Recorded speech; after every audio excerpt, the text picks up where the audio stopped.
we recently became solution partners with OroCommerce. So that's fun.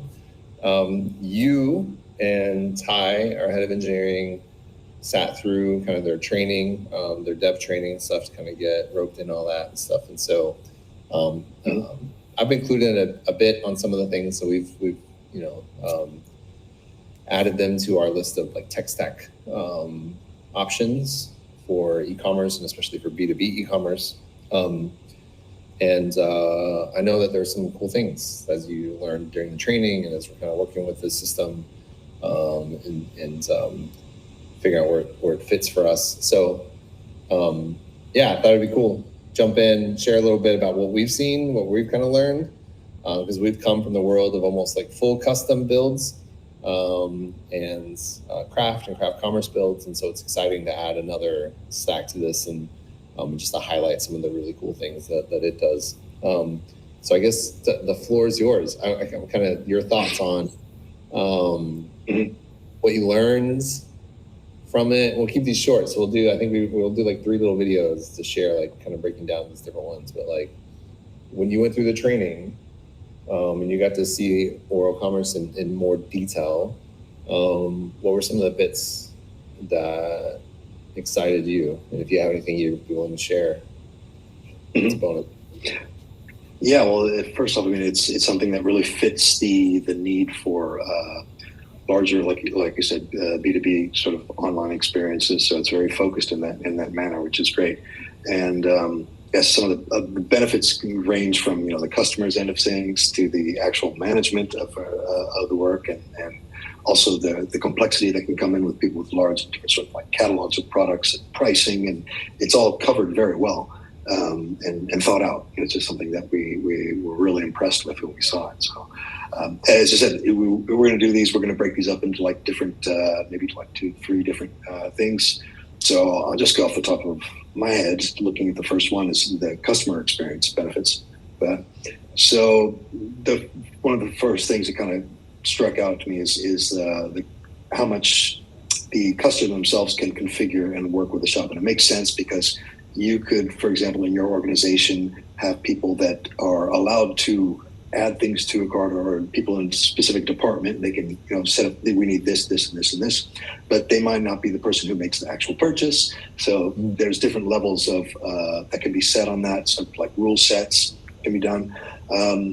The ability of having multiple shopping lists and stuff like that. And it is a shopping list. It's not a shopping cart, which is the difference from B2B and, B2C commerce, So that's very interesting as well. And you can have these multiple shopping carts can be used either just to go through the purchase process, or logically as well to get a quote, to get something from this list that you built it up. And since it is a B2B sort of centered experience, it's obvious that it's something to be having there. It's like, okay, I've got all these products that I want.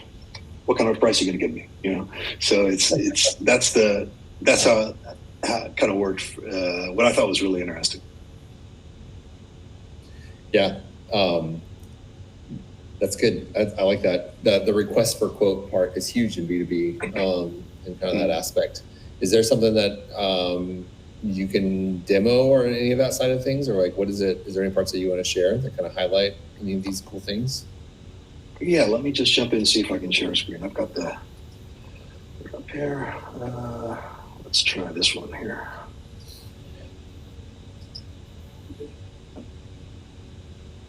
Okay, so this is kind of like the front end. I'm just showing you this. So this is a person who's logged in from the organization, the customer that's logged in.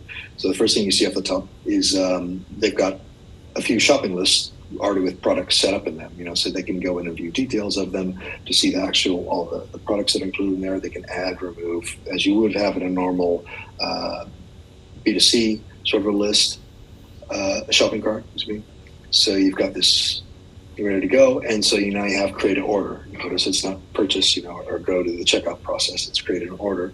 So you have the options here. You can request a quote. So say I've got all of these items in here. 74 pieces, 31 pieces. All these are the prices. Pricing is another thing that we can get into the next one, which is another really interesting part of how OroCommerce works in doing very complex pricing schemes as well. So yeah, this is requesting a quote. So since I've logged in with this person, all of the details are already filled in. These are the products that I want, and I can add, different notes that I want to it, like give me a better price. Yeah, exactly. That should just be default text right there. Give me a better. Yeah, it should be. Yeah. Sure, so you can do better. Yeah, go on.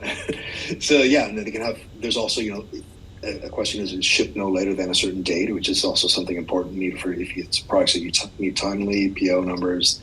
And you can assign to different people. So you submit the request, and this is going to go to the back end where the quote can be reviewed, the request for quote. So this is your request for quote. It's been saved. You can print it out. But now if we go into the back end of the site, let me just see if I can even change my view here. Let's see. To the...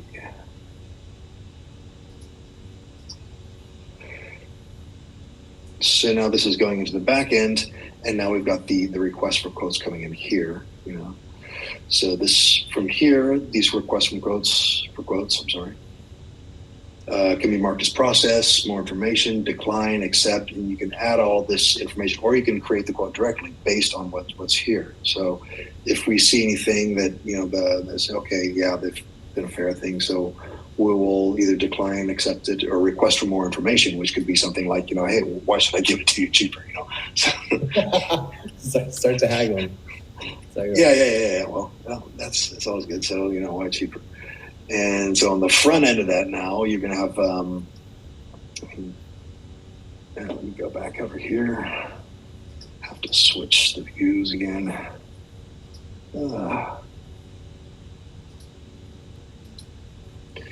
So we now have our request for quotes, and all this information gets sent back, with the different history, the request for quotes, what the different messages were, so that all can be viewed there with all the information. So yeah, this is a neat thing, and it's something that happens a lot within, as you say, within the B2B experience.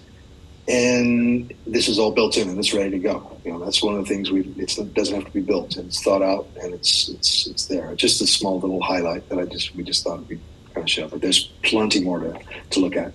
Yeah, that's a little tip of the iceberg of like all the things that are pretty built out and established. So like when you get up and running, that's already there. And that's pretty awesome. So, well, cool. Well, I'm excited. There's lots of fun stuff. If y'all are following along, I mean, I'm kind of learning a bit more what's in OroCommerce from Michael and Ty, what they kind of learned in some of the training and some of the bits. And so we'll share with y'all some highlights. We'll do this like 2 more times over the next couple of weeks. So, Michael, thank you. See you, man.